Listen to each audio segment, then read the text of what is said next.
Hi guys and welcome back to Is It Worth It Reviews. Today we are going to review a set of tubes. These are from the 6SN7 variety and this is from Apos Ray tubes. And this particular pair is from the Select line, which means that one tube goes for $65 but matched pair, like I have here, goes for $150.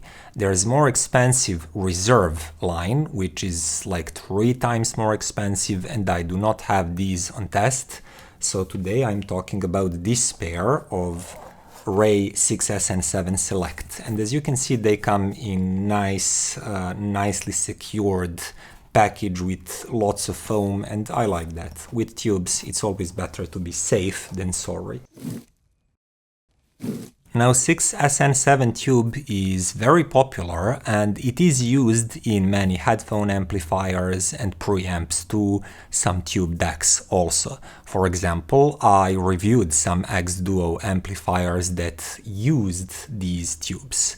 I also had Shit Freya Plus, which is a really good tube preamp that also used these tubes. But at the moment when I got this pair, I didn't have any of these with me anymore, so I've decided to use a tube deck, and a very good one, namely Lampizator Baltic 3, that my friend was kind enough to let us use while testing these tubes. So all my impressions and listening experience come from that deck, which is, by the way, a great deck if you're not familiar with it. And in the US, I think it costs around $6,000, but in Europe, it's a little bit more affordable, around 5,000 euros, I believe. Anyways, it's a really good and very transparent device, really good for testing these kind of things.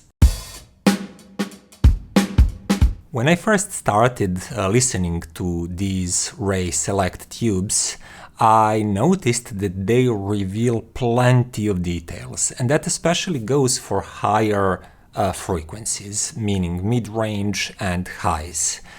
Air around instruments and around notes is very noticeable, and just detail retrieval is also great. Edges are quick and snappy and very precise, while tone texture is quite obvious. If you listen to wind instruments, for example, you'll notice that husky tone texture. And as I said, they are very open in high frequencies, like the sensation of air and space and just big, wide, tall soundstage is also good. The thing that I didn't like at first is that they did sound a little bit lean, meaning that the bass line was more on that fast, precise, tidy side of things, not much punch and grunt to talk about, and that gives the whole sound a character of being very quick, open and resolving,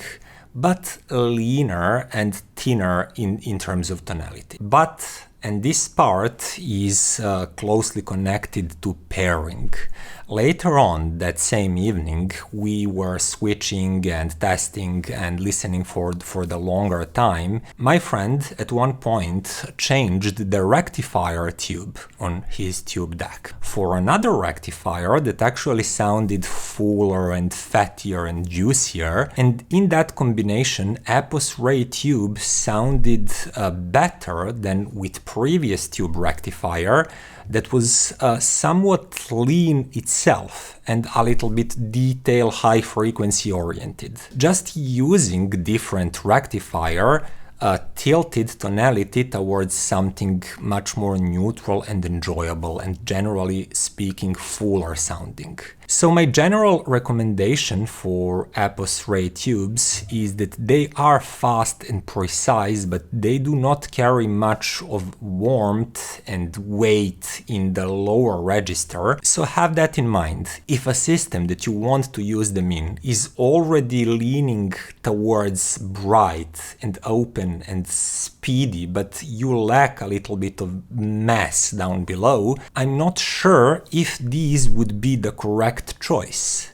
But on the other hand, if you have a system that already sounds weighty and bold and has decent amount of bass and juice, but you would like it to have a bit more snap and precision and speed, these tubes would be a great match. But as usual, it's not easy to determine is something good sounding, especially for its price in isolation. And because of that, we compared Ray tubes directly to several tubes that my friend had at hands. And he's a very passionate audiophile and he likes tubes and he has that tube deck for a long time. So he has a pretty good collection of great tubes that are highly regarded by audiophiles. But from that collection, the only tube that is currently in production, basically new tube, was Psvane, and I'll put that on the screen. It's that blue one that looks like a light bulb, and I think they are the exact same price as Ray tubes here. And switching to Psvane, we all noticed that they sound fuller and they have more, maybe not as much deep bass, but definitely mid-bass presence, and just overall warmth and fullness and juiciness was more present with Psvane. But on the other hand, the upper registers, starting from the mid-range and highs, were not as rich sounding and as open sounding as with Ray tubes. Psvane made everything sound thinner and more analytical in these upper registers, which is a tuning that does sound pleasant on its own right. So you have full warm bass and mid bass that gives nice balloony and juicy character to tones, and slightly darker highs that are not as airy and as open, opposed to neater, tidier, leaner sounding Ray tubes in the bass, but more revealing, more textured, more airy and more spacious in highs. And choosing between these two will boil down to preference and your own system, but personally I did prefer Ray tubes. Then the next set of tubes was NOS coming from Raytheon, and these are, as I said, NOS tubes. And they cost roughly the same as these. You can find them on eBay slightly more affordable. Now these Raytheons did have more slam and more dynamics and punch in the bass line. They also had slightly livelier and sparklier, just more jumpy sound in higher registers too. But what I didn't particularly like about those tubes is that they had a dose of sharpness and sibilance in the upper mid-range, which made vocals, like this one for example, female vocals, sound a little bit aggressive and sibilant. You know, those pesky sh. And that was the thing that personally bothered me with otherwise pretty great tubes that were matching and in some areas even surpassing Ray tubes, like that punchiness and how lively they sound. If you want something that's a little bit more aggressive, more punchy, more lively sounding, that would be a better option. But if you are sensitive to sibilance, I would avoid them. Ray tubes, even though they are thinner and leaner in the lower registers, they are more well behaved in the mid-range and upper frequencies. They do not exhibit that sort of aggressiveness and sharpness in these sibilant regions. Now the next pair that we compare them with is something that's totally unfair regarding the price. These are Russian-made NOS tubes from Melz factory, and if I'm correct, these are metal-based, perforated anode, and that's important because you cannot just buy that same brand with different base, different anode and expect the same sound. There's a reason this exact model and its variety became so famous among audiophiles, and I've googled them and I found a matched pair on eBay going for $600 US.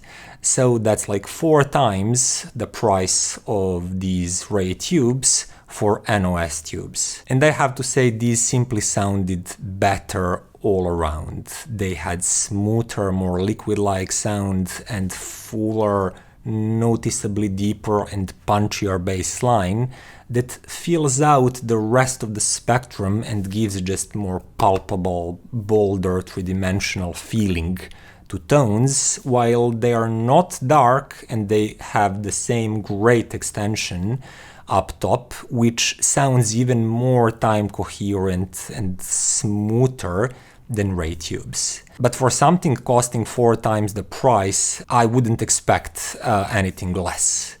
The last pair that was really interesting was a pair of old Sylvania NOS tubes that are not the exact same pinout as 6S and 7, but they are fully compatible, and my friend uses adapter, I'll put the image on the screen, so he can use them in the 6S and 7 sockets. And the thing is that he told me these Sylvanias are not all that expensive. We are talking about maybe $60–70 nowadays. And those sounded beautiful. They had a liquidy smooth sound, very open highs, but natural, just very time coherent.